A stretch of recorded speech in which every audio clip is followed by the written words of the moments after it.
แรงมาเลยปลานินนี่เด้อปนแซ่บๆปนแซ่บๆปนแซ่บๆปนกินแรงพี่น้องมาเด้อกินข้าวน้ำกันเด้อบัดนี้แน่นอนอืมใช่บ่เออฝีสุดมือยอดเลยร้านนี้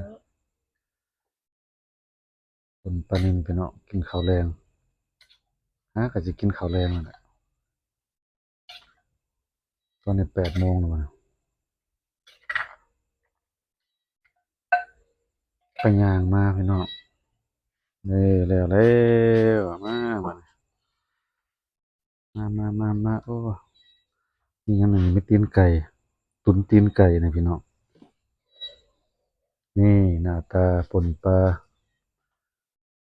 านิ่นอาหารบ้านนาเฮาพี่น้องกินนำกันเด้อพี่น้องเด้อ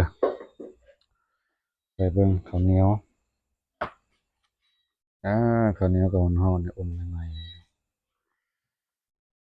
ๆมา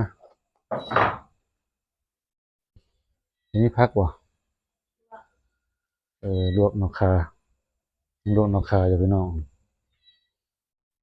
ลวกนอกคากินกับป่นปลาแซ่บๆ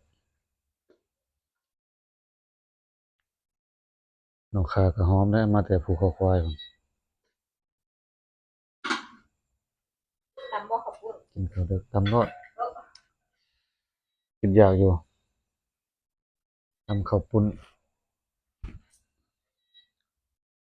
แซ่บๆนัวๆเด้อนัวปลาแดกหน่อยหนึงเจ็บบ่สีเผ็ดๆหน่อยหนึง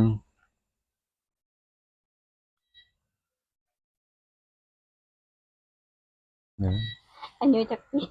ใส่ตามอายุกับเผ็ดพดติบ่ไม่ถึงอายุยืนอืมสิจวดๆหน่อยหนึงมันจังซื่น